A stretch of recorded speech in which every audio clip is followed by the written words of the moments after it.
अस्सलाम वालेकुम। क्या हाल है आप लोगों के? उम्मीद है आप लोग सब खैरियत से होंगे। मेरा नाम है तारिक अरसलान खत्री और आप देख रहे हैं तारिक के थॉट्स। भजन माजरत के साथ वीडियो आने में थोड़ा टाइम लग गया, थोड़ी मसरूफियात की वजह थी। आज काफ़ी अरसे से मैं ये सोच रहा था कि मैं किस टॉपिक पे वीडियो बनाऊं, तो आज फाइनली टॉपिक जो है समझ में आया, वो है डेटा और उसकी साइंस। तो चलिए स्टार्ट करते हैं हमारा टॉपिक। सबसे पहले बात करते हैं डेटा के बारे में। अब डेटा क्या चीज़ होती है, सबसे पहले हम इसे समझने की कोशिश करते हैं। मेरे नज़दीक जो मैंने रिसर्च वगैरह की है, कोई भी इंफॉर्मेशन आपकी हो, उसका जो सोर्स होता है वो कहलाता है डेटा। अब डेटा की मुख्तलिफ़ इक़साम हो सकती हैं, हर चीज़ जो है वो आपकी डेटा है। जैसे मिसाल के तौर पे हम जो है, अब इसकी साइंस के बारे में भी हम साथ साथ बात करते रहेंगे इसके बारे में। तो चलिए हम डेटा और उसकी साइंस को देखते हैं कि किस किस तरह कहाँ कहाँ पे यूज़ होती है डेटा और उसकी साइंस। तो हम कि डेटा साइंस जो है वो सिर्फ आपकी इंटरनेट की दुनिया में ही इस्तेमाल होती है, लेकिन असल जो कहानी है वो ये है नहीं। डेटा साइंस जो है वो हर जगह इस्तेमाल होती है। अब मिसाल के तौर पे हम स्टार्ट करते हैं एक एग्ज़ाम्पल के साथ। वो एग्ज़ाम्पल कुछ यूँ है, जिस मिसाल के तौर पे आपका कंपनी जो है उसमें एक अकाउंट्स डिपार्टमेंट है।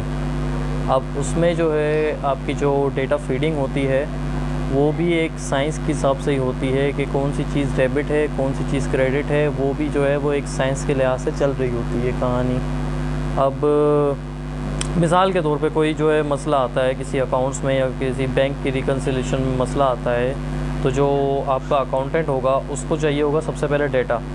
डेबिट साइड चाहिए होगी उसको, क्रेडिट साइड चाहिए होगी। अब वो उसको जो मसला जो है ढूंढने का तरीक़ेकार वो कुछ इस तरीके से निकालेगा कि आपने जो है डेबिट साइड की आपने एंट्रीज़ उठा ली, क्रेडिट साइड की आपने एंट्रीज़ उठा ली। अब उसमें जो रेलिवेंट डेटा है उसका वो अपने पास रखेगा, बाकी को जो है वो ऑब्सोल्यूट कर देगा। अब उसके पास एक इन्फॉर्मेशन तो आ गई, अब उस इन्फॉर्मेशन से रिज़ल्ट उसको निकालना है। असल उसकी डेटा साइंस जो है वो इसी तरीके से यूज़ होती है कि उसमें जो है डेटा साइंस में आपको एक रिज़ल्ट चाहिए होता है। अब ये किस तरीके से वो करेगा कि वो रेलिवेंट डेटा जो है उसकी मदद से उसको सिंक्रोनाइज़ करेगा और उसमें से वो फॉल्ट निकाल देगा। अब फॉल्ट जो है उसका वो उसका रिज़ल्ट है। तो उसमें जो है आपकी ये डेटा साइंस यूज़ हो गई। चलिए अभी इसकी एक और मिसाल समझने की कोशिश करते हैं। जैसे एक प्रॉब्लम आई, फैक्ट्री की कोई मशीनरी है, उसमें एक प्रॉब्लम आई। अब उसके लिए जो है वो बंदा जो है इंजीनियर वगैरह कोई भी है वो आएगा यहाँ पे, फैक्ट्री विज़िट करेगा, उस मशीन पे जाएगा और उसके बाद फिर जो उस मशीन को ऑपरेट कर रहे हैं, जो उसके सुपरवाइज़र्स हैं, उन सबसे वो इंटरव्यू करेगा कि भाई ये मशीन में क्या क्या किस किस तरीके से मसले आ रहे हैं, क्या क्या मसले आ रहे हैं, क्यों आ रहे हैं, क्या फ़ॉल्ट है, वो फ़ॉल्ट ढूंढेगा। वो फ़ॉल्ट ढूंढने के लिए वो सारा का सारा डेटा कलेक्ट कर रहा है। एक्चुअली जो आपसे वो जो बात कर रहा है वो आपसे वो डेटा कलेक्ट कर रहा है। अब वो डेटा कलेक्ट करने के बाद वो एंड रिज़ल्ट आपको ये निकालेगा कि भाई इस मशीन में इस वजह से ये फ़ॉल्ट आया है, ठीक है, और उस फॉल्ट को वो रिज़ॉल्व करेगा, तो उसके बाद फिर वो मशीन वर्क करने लग जाएगी। ये भी एक किस्म की डेटा साइंस ही कहलाती है तो ये भी डेटा साइंस ही। अब इन सारी चीज़ों के मुख्तलिफ़ नाम हो सकते हैं, लेकिन काम जो है डेटा साइंस का वो बेसिकली यही काम होता है कि आपसे डेटा कलेक्ट किया, डेटा कलेक्ट जो है उससे इन्फॉर्मेशन निकाली, रेलिवेंट इन्फॉर्मेशन है जो, उससे कुछ हमने काम किया और आपने जो है वो उससे काम जो है आपने निपटा लिया अपने सारे के सारे। जो चीज़ आपको फ़ायदा देगी, उस डेटा की मदद से जो आपको फ़ायदा होगा वो डेटा साइंस के ज़रूरत में आएगा। अब हम दूसरे साइंटिस्ट हैं, हमारे कुछ मुस्लिम साइंटिस्ट हैं, उनकी हम मिसाल समझने की कोशिश करते हैं कि उनके पास रेलिवेंट डेटा था क्या। अब हमारे मुस्लिम साइंटिस्ट तो बहुत सारे थे जिनके बारे में हम लोग मिसालें देखते रहते हैं। ये डेटा साइंस जो है वो आपके मेडिकल के उसमें भी यूज़ होती है। मिसाल के तौर पे कोई बंदा बीमार हुआ, ठीक है, अब बीमार हुआ तो हम बेसिकली डॉक्टर के पास ही जाते हैं। तो डॉक्टर जो है वो हमसे पूछता है कि भाई आपने क्या खाया था ऐसा, क्या आपने कुछ किया था ऐसा, क्या आपका जो है अपना बुखार आपको रहता है नहीं रहता है, ये होता है वो होता है। वो हर चीज़ आपसे पहले डेटा कलेक्ट करता है और अपने एक्सपीरियंस की बेस पे जो है वो आपको प्रिस्क्रिप्शन लिख के देता है, ताकि आपके जो उसने आपसे सवाल किए ना, वो तो उसने आपसे डेटा कलेक्ट कर लिया। अब वो जो रिज़ल्ट आपको दे रहा है ना, प्रिस्क्रिप्शंस आपको दे रहा है, वो असल में बेसिकली डेटा साइंस की इसमें आती है कि उसने आपसे इन्फॉर्मेशन ली और उसने आपको आपकी जो है कुछ टेस्ट वगैरह भी अगर उसमें होते हैं तो वो टेस्ट वगैरह भी करवा लेता है। टेस्ट वगैरह उसने करवाए, आपसे इन्फॉर्मेशन ली उसने सारी, और उसके बाद फिर जो है उसने आपको क्या किया, प्रिस्क्रिप्शन आपको उसको लिख के दिए आपको। क्यों? क्योंकि उसके पास आपका सारा डेटा आ गया, आपको कौन सी चीज़ इफ़ेक्ट करती है, कौन सी चीज़ इफ़ेक्ट नहीं करती है, ये सारी चीज़ें उसको मालूम हो गई, और उसने एक अजम्पशन के मुताबिक आपको प्रिस्क्रिप्शन लिख के दे दी। आप उसने वो प्रिस्क्रिप्शन आपने खाई, वो दवाइयाँ आपने ली, दवाइयाँ आपने खाई, और उसके बाद फिर आप माशाल्लाह से सेट हो गए। तो ये भी एक डेटा साइंस ही कहलाती है। अब हम ये समझते हैं कि डेटा जो है वो जो है अपना फेसबुक यूज़ कर रहा है, व्हाट्सएप यूज़ कर रहा है, वो जो हम जो इन्फॉर्मेशन एक दूसरे को पास कर रहे हैं वही सिर्फ डेटा साइंस में उसमें आती है। हालांकि ऐसा नहीं है, इसको थोड़ा इस्लामिक पॉइंट ऑफ व्यू से भी समझने की कोशिश करते हैं। इस्लाम पूरी दुनिया में फैला, ठीक है। इसके बाद जो मेरी रिसर्च हुई है तो उसमें जो है मुझे दो नाम जो है बहुत ज़्यादा दिखाई दिए गए हैं, हज़रत सलमान फ़ारसी और हज़रत उस्मान गनी रज़ियल्लाहु अन्हु। ये जो हैं वो तबलीग के लिए जो है बाहर जाते थे, क्योंकि इनको मुख्तलिफ़ ज़बानें आती थी। अब इन्होंने जो है इस्लाम में जो है कुरान पाक जो हमारे पास आया वो तो अरबी में आया, ठीक है। अब अरबी को उन्होंने मुख्तलिफ़ आयात जो थी उनको उन्होंने ट्रांसलेट किया, और वो आगे जो है तबलीग के लिए चले गए, ताकि जो है दूसरे लोग भी जो है वो इस्लाम की तरफ आएँ। अब इसमें भी जो है ये भी एक डेटा साइंस ही है कि डेटा को आपने जो इन्फॉर्मेशन थी, सोर्स ऑफ इन्फॉर्मेशन जो उन लोगों को माइल कर सकती है, आपने वो उठाई, उसको आपने ट्रांसलेट किया और वो आपने उन तक पहुंचाई। तो जिसकी वजह से ये हुआ कि वो जो है दूसरे लोग थे वो भी मुसलमान हुए, ठीक है। इसमें भी ये भी एक साइंस ही कहलाएगी कि आपने जो है उनके फ़ायदे की चीज़ उनको पहुंचाई, क्योंकि इस्लाम तो एक बरहक दीन है, ये तो हम सब जानते हैं। तो जो है उनको जो है जो चीज़ अट्रैक्ट करती है, उन्होंने उस लिहाज से ही उनको जो है वो अपनी तरफ माइल करने की कोशिश की। दूसरी चीज़ें भी उनको बताई गई, सब कुछ बताया गया उनको, इस्लाम के बारे में हर चीज़ बताई गई कि दूसरे लोगों को भी।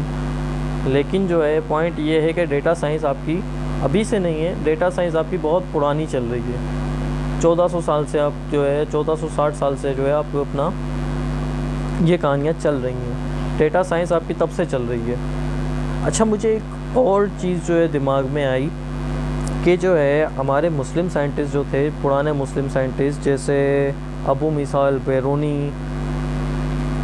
इब्न अल हैथम अल बैरूनी, और भी मुख्तलिफ़ मुस्लिम साइंटिस्ट हैं जिनकी मिसालें हमें मिलती हैं। इनके पास सोर्स ऑफ डेटा क्या था जिसकी वजह से उन्होंने इतनी इन्वेंशंस की, इतना सब कुछ किया। उन्होंने मैथमेटिक्स की इन्वेंशन कर दी, उन्होंने फादर ऑफ केमिस्ट्री बन गए, केमिस्ट्री की उन्होंने केमिस्ट्री की इन्वेंशन कर दी, उन्होंने प्लेन के कॉन्सेप्ट दे दिए, आइस कॉन्सेप्ट दे दिए, बाकी सारे बहुत सारे कॉन्सेप्ट दे दिए। कितना तो हमारे पास डेटा है नहीं अब, लेकिन उनके पास डेटा आया कहाँ से, उन्होंने इतनी सारी अचीवमेंट की कैसे? उनके पास सोर्स ऑफ डेटा बेहतरीन किस्म का जो था वो था आपका अल कुरान। जो कुरान पाक आपके पास है वो सबसे बेहतरीन डेटा सोर्स है आपके लिए, जो है वो सबसे बेहतरीन डेटा सोर्स है। अब उस डेटा सोर्स की मदद से उन्होंने इतनी सारी इन्वेंशंस कर दी, आज भी इन्वेंशंस हो रही हैं, आज भी कॉन्सेप्ट्स जो हैं आ रहे हैं, black hole, white hole, artificial intelligence, ये जितने भी कॉन्सेप्ट्स हैं वो सारे की सारे टाइम ट्रैवलिंग वगैरह हर चीज़ आपको कुरान में आपको मेंशन मिलेगी। ठीक हो गया। अब जो है हमारा मसला ये है कि हम इन चीज़ों की तरफ जो है आते नहीं हैं। मेरे नज़दीक जो है कुरान पाक जो है वो एक ऐसी किताब है, आप उसको जिस हिसाब से पढ़ना चाहोगे वो आप उस हिसाब से आपको रहनुमाई देगी, लाजमी देगी। Time travelling, artificial intelligence, black hole, चीज़ें गायब हो जाती हैं, वाइट होल का कॉन्सेप्ट, ब्लैक होल का कॉन्सेप्ट, हर कॉन्सेप्ट आपको मिलेगा उसमें। दीन की बातें आपको मिलेंगी, जिस प्रोस्पेक्टस से आप पढ़ना चाहोगे उस प्रोस्पेक्टस से आपको ये सारी की सारी मिलती जाएंगी। ठीक है। इसके हाजिर में दौरे हाजिर में जो आपकी मुख्तलिफ़ ऐप्स हैं एंड्रॉयड iOS पे आपको फ्री मिल जाती हैं, वो आप लोगों ने कभी ये सोचा है कि वो आपको फ्री में क्यों दे रही हैं ऐप्स? कभी ऐसा दिमाग लगाया कि भाई ये क्या इन्होंने अपने फ्री में ऐप क्यों दे दी है, इनको क्या फ़ायदा है इसमें? उनके पास बेसिकली जा रहा है डेटा। आप कोई भी ऐप इंस्टॉल करते हैं तो उसमें जो है सबसे पहले वो आपसे आपका फ़ोन का एक्सेस मांगेगा, आपसे आपके कैमरे का एक्सेस मांगेगा, आपसे आपकी ईमेल का एक्सेस मांगेगा। उसने आपका पूरा का पूरा जो है एक्सेस आपसे ले लिया। अब मिसाल के तौर पे एक डेटा एंट्री की ऐप है, कोई भी डेटा एंट्री की ऐप है, उसने क्या किया, उसने आपसे कैमरा का एक्सेस मांगा, आपने उसको अलाउ कर दिया। उसने आपको फ़ोन का एक्सेस मांगा, आपने अलाउ कर दिया। उसने आपसे दूसरा कोई एक्सेस ईमेल वगैरह का एक्सेस मांगा, आपने उसको अलाउ कर दिया। अब एक डेटा एंट्री की पोस्ट है, उसका कैमरा से क्या काम, आपके उसके फ़ोन नंबर से क्या काम? कभी सोचा है इस बारे में? चलें थोड़ा इसके बारे में डिस्कस करते हैं, लेकिन हम किसी और ऐप के बारे में डिस्कस करते हैं जो है इन सब को समराइज़ करें। हम देख लेते हैं फेसबुक, देख लेते हैं सिर्फ कि फ़ेसबुक जो है आपका डेटा किस तरीके से लेता है। आपने फ़र्स्ट टाइम फेसबुक इंस्टॉल किया अपने फ़ोन में, एंड्रॉयड या iOS में, कोई भी उसमें किया, वो आपसे कैमरा का एक्सेस मांगेगा, आपसे वो आपके फ़ोन बुक का एक्सेस मांगेगा, आपका ईमेल का एक्सेस मांगेगा, आपके बस ये 3-4 चीज़ें जो हैं वो आपको एक्सेस मांगेगा। उसमें आप अलाउ करके उसके बाद आप दे देंगे। कभी आप सेटिंग्स में जाके जो है इसकी ऑफलाइन मॉनिटरिंग जो है देखेंगे ना, तो वो आपकी हर चीज़ मॉनिटर कर रहा है, हर एक चीज़ मॉनिटर कर रहा है। आपकी बैंक की ट्रांजैक्शन वो मॉनिटर कर रहा है, आपकी कैमरास जो है वो एक्सेस कर रहा है, आपकी कन्वर्सेशंस जो है वो एक्सेस कर रहा है, आपका फ़ोन जो है 24 घंटे आपके पास होता है, आपकी जो है बातें भी वो रिकॉर्ड करते हैं, ऑफलाइन जो है आपकी बातें भी रिकॉर्ड करते हैं। इससे ही तो न्यूज़ नहीं आ जाती ना कि हर बंदा जो है डेली बेसिस पे 253 MB का डेटा फेसबुक के पास जा रहा है, हर पर्सन का, हर उसके यूज़र का डेटा 253 MB फेसबुक के पास जा रहा है। वो क्या चीज़ है? अच्छा, एक और चीज़ आप लोगों ने नोट की होगी इस डेटा के इस वाले से, आपने मिसाल के तौर पे किसी से चैटिंग आप कर रहे हैं व्हाट्सएप पे या किसी भी सोर्स पे, कॉल पे, कि यार मुझे यहाँ पे फ़िलहाल जगह पे जो है घर लेना है, मुझे घर लेना है, मेरी रेंज ये है, मुझे फ़ोन लेना है, मेरी रेंज ये है, मुझे ये वाला फ़ोन लेना है। ठक करके अगले सेकंड में जब आप फेसबुक ऑन करेंगे, आपके पास जो एड्स आएंगे या आपके पास जो कन्वर्सेशन जो आ रही होगी, जो आपके पास स्क्रॉलिंग चल रही होगी, उसमें सारे के सारे आपको इसी टाइप का कंटेंट मिल रहा होगा। ये कभी नोट किया है कि इसको कैसे पता चला कि भाई आपको घर लेना है, कि तो घर के ऐड सारे के सारे आपको दिखाना शुरू कर देगा वो? ये उसको कैसे पता चला? आपने ना फेसबुक पे सर्च किया है, ना कहीं और आपने सर्च किया है, आपने तो सिर्फ सिंपली जो है अपने दोस्त वगैरह से जो सिर्फ बात की है और आपको जो है सारे के सारे इस तरीके के ऐड्स आना शुरू हो जाते हैं। तो ये कैसे होता है? वो बेसिकली आपका डेटा जो है मॉनिटर कर रहे हैं, ऑफलाइन भी आपका डेटा मॉनिटर हो रहा है। तो डेटा साइंस जो है एक लिहाज से बहुत अच्छी चीज़ भी है, क्योंकि इससे जो है आप बड़े बड़े काम कर सकते हैं। इससे आप इतने बड़े बड़े काम कर सकते हैं, अगर डेटा का एक्सेस आपके पास हो, उस डेटा की मदद से जो है आप अगले बंदे का हाल बता सकते हो कि भाई वो बंदा अगले टाइम पे क्या करने वाला है। ये भी प्रेडिक्शन कर रहे हैं। हम तो बहुत पीछे रह गए हैं, हमें जो है इसके बारे में जो है इतनी ज़्यादा नॉलेज भी नहीं है, अगले बंदे पता नहीं क्या कुछ नहीं कर रहे हैं। अब एक कॉन्सेप्ट आया है नया ओपन AI का, ठीक है, उसमें क्या है, उसमें हिसाब किताब ऐसा है कि आपने जो है कोड लिखा ओपन AI पे, आपने कोड लिखा, कोड आपने उसको दे दिया, ठीक है। उसके बाद वो ओपन AI क्या करेगा, वो अपना एक कोड जनरेट करेगा। उसके बाद इतनी पावर है कि वो अपना कोड भी जनरेट कर ले। इस वक्त अभी सिर्फ वो जो है आपके कोड को समझने की कोशिश कर रहा है, आगे जाके वो अपना कोड भी जनरेट करेगा, ठीक है। तो आपने कोड जो उसको दिया है, वो कोड क्या है? उसके लिए तो वो डेटा है। अब डेटा जो है उसमें जो है आपने उसको डेटा दिया, उस डेटा को उसने समझा, अब वो जो है डेटा से वो अपना कोड जनरेट करेगा।